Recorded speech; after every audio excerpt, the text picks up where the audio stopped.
I like this question.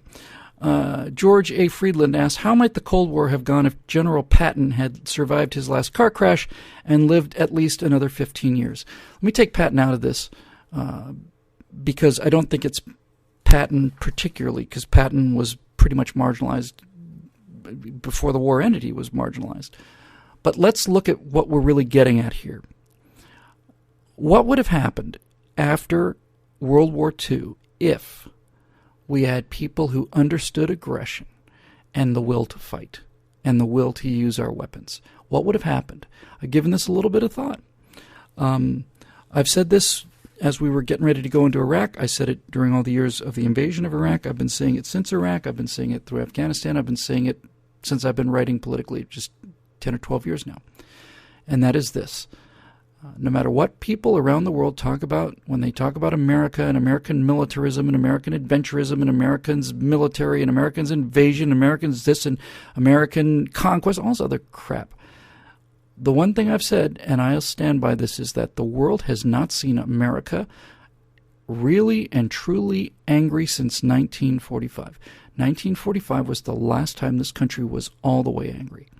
And we know this is true because we built fleets of bombers and we destroyed entire cities. We didn't think twice about it. We firebombed Tokyo. The atomic bombs, if you look on the map, the amount of damage done by the nuclear explosions at Hiroshima and Nagasaki, and you compare those let's say those little things are little purple radius, and you compare them with the red radius of all of the cities of Japan combined that firebombing has done, I don't even think you can see the purple radius. They simply just were not a significant contribution, basically, to what was already happening. But we firebombed Japan into submission, did the same in Germany as well. That was the last time we were all the way angry. And then I think that's when the RK shift started to happen. And so the question becomes, what would the history of the world look like if somebody like Patton had influence? If we hadn't gone so R, if we'd stayed more K. I think looking at the little beats of history, what do we have? Stalin basically took over half the world, the whole Iron Curtain, the whole Soviet occupation of Hungary and Poland and Czechoslovakia, all of this stuff, was a result of him thinking that he'd won World War II single-handedly. They did an awful lot of winning World War II. But because Roosevelt and Eisenhower stopped Patton from taking Berlin, they thought that the West was weak. Not only did we stop ourselves from taking Berlin, we stopped ourselves from taking Vienna. Churchill was ready to go up the Aegean, up the Danube. He was going to take Vienna. He was going to take all of the Eastern European capitals. They would have been Western capitals. There would not have been a Cold War. There would not have been an Iron Curtain. It would have been Russia versus Europe and America. But we stopped. So what would have happened if we didn't stop? Well, if we had allowed George Patton to go, this is just speculation, but I think this is without, I don't think there's much question about what I'm about to say. If I could have rewritten history, let me put it to you this way. Here's what I would have done. I would not have stopped Patton. I would have let Patton go, and I would have put everything I had behind Patton. I would have had the war end and the Russians and the Americans shake hand as far east as possible instead of what we actually did, which was have them shake hands as far west as possible. Which means that all of those, there would have been no East Germany, there would have been no East Berlin, there wouldn't have been a Russian-occupied Poland, there wouldn't have been a Russian-occupied Czechoslovakia, Yugoslavia, none of it. We would have just pushed Western armies to the borders. The Germans would have surrendered to us. We know that they wanted to surrender to us. Entire units went hundreds of miles, and individual citizens walked for hundreds of miles just so they could surrender to us. So this isn't stretch on my part. It's not like it was the other way around. It's not the Germans wanted to surrender to the West, so we could have pushed as hard as we wanted to, and we would have put that boundary between us and the communists a lot farther east than it was. But that's just the beginning of the issue, because Stalin understood that since we withheld our might, there was something wrong with us. From his point of view, there was something wrong with us. He thought we were weak and silly. And so what do we see after the 40s? And there would have been no Berlin airlift. There would have been no Cuban Missile Crisis, because it never would have gotten to the point of the Cuban Missile Crisis for reasons I'm about to elucidate. When North Korea invaded South Korea, the United Nations found themselves at war with communism. And in a world that I would have preferred to live in, a world that would have saved hundreds of millions of lives, not just a few people's lives, saved lives. I would have stabilized the situation the way that we did. I would have done the Incheon landing and all of that brilliance. And once I had the situation stabilized, and once we pushed the North Koreans back to the boundaries of North Korea, when the Chinese came into the Korean War, and that Chinese wave pushed the Americans back again, in my opinion, as a student of history, that's when history turned. That's when history turned. When Truman said to MacArthur, we're not going to use nuclear weapons against the Chinese because we don't want to start a nuclear war with the Russians, who at that time may have had a bomb or two. We had 25 or 30. We had entire air forces. We had the most powerful navy in the world. We had fighter jets. We had everything. War with Russia was laughable. It was hysterical. If it had been me running the presidency throughout the history since the end of World War II, I would have ended World War II as far east as possible. When the Chinese launched that invasion of North Korea, I would have done what MacArthur wanted to do. I would have put nuclear weapons on a frozen wasteland on enemy military targets. I would have used nuclear weapons to stop massed Chinese assaults. China didn't have any nuclear weapons. The UN sanctioned the Korean War. They sanctioned the American position, the Western position in the Korean War. North Korea was aggressors in that war, not us. No one would have done boo about it. Would have done boo. And we're not talking about these giant H-bomb city killers either. We would have used tactical nuclear weapons against massed Chinese formations. And if we had done that, then I don't believe there would have been a Vietnam. I just don't believe there would have been a Vietnam. You know why? Because the communists would have realized that the West believed in itself and thought there was something worth fighting for. They would have said, my God, these most powerful people in the world actually believe in their civilization, they believe in their own culture, and they are prepared to fight for it, and we can't match these people. We can't possibly match these people. We're not going to fight them. That would have been the end of the Korean War, and I think it would have been the end of the Vietnam War without the Vietnam War ever having been fought. But let's say that the Vietnam War was, in fact, fought. Let's say after putting nuclear weapons on again, I'm not talking about bombing Beijing here. I'm talking about putting tactical nuclear weapons on military units in Korea. Let's say that we did that. And let's just say that they decided, well, maybe they were just kidding, and they'd started the Vietnamese War. From the beginning of the war in Vietnam, Lyndon Johnson was fighting an R-type war. He was fighting in our war, a war of attrition, a war that culls our warriors. By 1964, we were no longer the same country that we were in 1944. We weren't the same country in 1954. Something happened between 45 and 55. That's when it happened. By 1965, we're in Vietnam. What was Johnson doing? Johnson was personally in the basement of the White House picking bombing targets, determining the ingress and egress routes of strike packages. He was basically telling American pilots, you're going to have to overfly Haiphong Harbor, and as you come feet dry over the shoreline to hit your targets in northern North Vietnam, you're going to get to look down at the ships, at the Russian ships that are unloading the SAMs that are going to shoot you down and kill you. You get to watch them, take them off the boat. You get to fly over them in your A4s and your intruders and your Sky Raiders. You get to look down and watch them unload the SAMs off of those Russian ships in that harbor that are going to shoot you and your buddies down. And so then Johnson would bomb North Vietnam. He'd bomb Hanoi, but he'd bomb them for a little while. Then he'd stop. Why would you stop? Johnson stopped because he wanted to make it look like a gesture of goodwill. See, this is the part I don't understand. You're at war with the country, you're bombing their cities, and now you're going to stop bombing for a while as a gesture of goodwill? In order to do what? Once these people saw how Johnson was fighting the Vietnam War, they said they're insane. And as the war dragged on, because there's a lot of support for the war in the early part of the war, right up until Tet, we never, ever put our full force into that theater, because if we had, that war would have been over very, very quickly. Even as late as 1972, Creighton Abrams, when he took over from Westmoreland a little bit before the end before our ignominious departure from the Vietnam War. But Creighton Abrams basically said, we've been fighting a war of attrition. Think about that. We're trading American kids for Vietnamese kids, for Asian kids. That just doesn't make any sense mathematically. Forget about whose team you're on and forget about this whole business of this being your kids and your children and people trying to protect. It's also kind of a little bit goes to the issue that the Victorians had when they were fighting these bush wars all over the place. Victoria, I think during Victoria's reign, I think the British went to war. I want to say it was 72 different individual not just engagements, 72 different individual little mini wars and police actions and so on during the reign of Victoria. Something like that, some incredible number. And Kipling wrote a little poem where he basically said, here's a British officer with, 5,000 pounds of 5,000 pounds sterling of training and education. He went to Oxford. He speaks Latin and Greek. He can do calculus on the back of a notebook. Here's a man who understands astronomy, physics. He understands biology. He collects butterflies in his spare time. This guy's an incredible education. This guy with a 5,000 pound education is killed by a guy with a 10 rupee spear. So why we would get into a war of attrition when we've got supersonic jet fighters against people who essentially had bamboo spears is a bit of a mystery to me.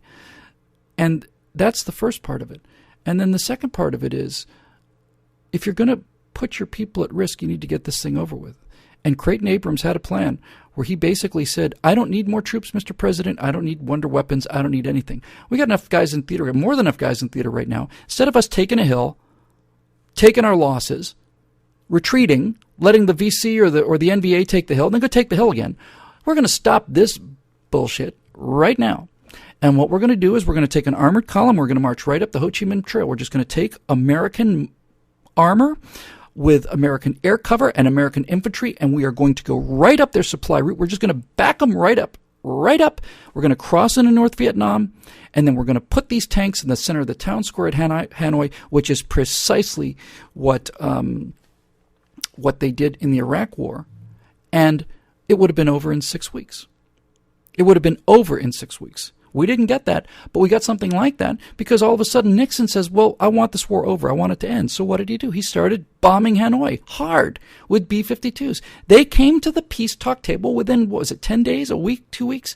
This peace talks that have been eluding Johnson for 6 years of this slaughter and this carnage, and tonight 17 American dead and 22 young men killed. And Walter Cronkite reading off those figures. I remember my mom watching TV and watching me. I was probably 13, 14 years old, thinking, this isn't going to be good for Bill in another 5 years. No, just go up there and stop it. So Nixon starts to bomb Hanoi. The North Vietnamese come to the peace table, and instead of stopping, it was linebacker too, Dave. Instead of bombing them and stopping, we kept bombing them until we had a peace agreement, and then the war was over. But again, that war would never have happened if we'd used nuclear weapons against the Chinese. And if we were serious about winning the Vietnamese War, we would have. I'm not saying we should have nuked Hanoi. I'm not saying that was the thing to do. I got a chance to interview the guy who invented the neutron bomb. He was a really interesting guy. A good man, too. I liked him very much. I got a chance to talk to him in the last year of his life. I spent hours and hours and hours at his house. And he basically said, look, this is what the neutron bomb was invented for. You could have put neutron bombs over the Ho Chi Minh Trail. And yes, it's absolutely true. You would have killed a large number of North Vietnamese soldiers. But you wouldn't have killed 2 million of them. You wouldn't have killed 1/10 of that. You wouldn't have killed 100th of that. You wouldn't have killed 1,000th of that. You would have just ended the war. And our job is not to protect their casualties, by the way. Our job is to protect our casualties. That's the American president's job, is not to protect Vietnamese soldiers' lives. His job is to protect American soldiers' lives. A couple of neutron bombs down the Ho Chi Minh Trail, and all of a sudden the war's over. And so once again, it's like these actions are not only effective, and they're not only good for us, and they're not only save American lives, but like the nuclear bombing of Japan, they save the lives of the Japanese, they save the lives of the Koreans, they save the lives of the Vietnamese by ending it. And for those people out there who still think that America deserved to lose the Vietnamese War and that this whole thing was a catastrophe, every now and then I'll go down to Target and I'll buy a package of Hanes underwear. And I'll open that package up and I'll look on the inside and it will say, made in Vietnam. So this whole thing happened for what? They're capitalists. They make money. They like making money. Their lives are improved by making money. And all of those millions of people who were executed after the war because they had the temerity to support America, that wouldn't have happened if I'd been running the thing either. If Patton had been running the thing. If Grant or somebody like that, General Grant. President Lincoln, as an example. Lincoln put his full forces into the field. Lincoln, whatever faults you may have with Lincoln, I know a lot of people who fear big government have a lot of problems with Abraham Lincoln, but put that aside for a minute. If you look at Lincoln as a war president, Abraham Lincoln put everything he had into the field at all times. And Lincoln aged 20 years in 4 years, not because he was doing the Johnson thing of, we'll hit him and then we'll pause and we'll show him some goodwill. Lincoln aged 20 years in 4 years because Lincoln could not find a general who would take the armies that he had in barracks to war. We won the Vietnamese War. We never lost on the battlefield in that war. Every time we had an objective, we took it. And by the time the ceasefire was over, when we stopped shooting, what was the situation? Was Hanoi running the flag of North Vietnam? No. The war ended when America left. The war ended with the boundaries where they were at the beginning. And it was only 2-3 years after we left combat operations that the U.S. Congress sold out support to the to the South Vietnamese government. And then they just rolled in. They just bided their time and waited. That never would have happened if we had been serious about fighting. So here's the point I'm going to close with about all this stuff. People think that by not fighting, by running away, and by doing limited warfare, by not using nukes on the Chinese army as they invaded North Korea on behalf of the North Koreans who started the whole thing in the first place, by not using a couple of nuclear weapons there, we were not being kind, and we were not being decent, and we were not showing how civilized we were. We were doing just exactly the opposite. We were proving to them that we weren't willing to fight for what we believed in, and what should have been a war that might have lasted 2 or 3 months if we'd put in our full force in Korea ended up taking 2 or 3 or 4 years, whatever it was. A war in Vietnam that should have lasted a year, top end, to get everything in theater, and held our guys back at the bases until we're ready to go. Then you march them up the Ho Chi Minh Trail. You use what we're good at. We've got tanks. We have jet aircraft. Push them up the Ho Chi Minh Trail. Put a couple of neutron bombs on the trail ahead of us to get some of those troops out of the way. That war would have been over in a year. Instead of losing 50,000 people, we would have lost 500 people. And instead of the Vietnamese losing, God knows how many they lost, 2 million, 3 million, 4 million civilians, the NVA would have lost 20,000, 50,000 casualties. We would have saved enormous amounts of lives. Their lives as well as ours, although I don't think we're responsible for saving their lives. But that's what would have happened if we had been willing to fight. But we're not, and so we don't. And the same thing happened to Hitler, and the same thing is happening right now with Putin. This is not my opinion. It's not my opinion. They got, after the war, they recovered the records of OKW, Oberkommando der Wehrmacht, the German High Command, and they found out that in the year that Adolf Hitler sent German troops into the Rhineland in violation of the Treaty of Versailles, when he marched those troops over that bridge and violated the treaty by militarizing the Rhineland, OKW, the German generals, wrote in real time that if Hitler meets any resistance, we will not only turn around and come back home with our tail between our legs, but we will take this lunatic Adolf Hitler out in back of a shed someplace. We'll put a bullet in his head, which means that a marching band, a French or a British, but it's French territory, a French marching band on the bridge in the Rhineland could have stopped World War II. I personally believe that a single French police gendarme, a policeman with a wooden baton standing on the middle of that bridge and watching these German mechanized columns, if that man had the courage that many American marshals and sheriffs had, if one man had stood there and said, I'm not trying to tell you that my wooden baton cannot stop you and your line of Panzer tanks. I'm telling you, you will have to kill me to do it. And if you kill me to do it, you will bring about the destruction of your country. Make your decision, Herr General. They would have turned around. That's not my opinion. That's what the German general said. So we fight to protect the peace. and the mockery that the Strategic Air Command got for their motto, "Peace is our profession." The mockery that they got. How it's a sickening, disgusting idea that hydrogen bombs save lives. No, it's not. It's actually the truth. They really do. If they hadn't had the hydrogen bomb, we would have been in conventional warfare with these communists for 50 years now. That Strategic Air Command motto was true, and their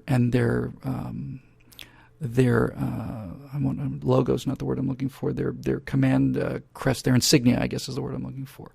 Their insignia, to me, I never forget it. I put that decal on so many models. I think it's the coolest thing I've ever seen ever.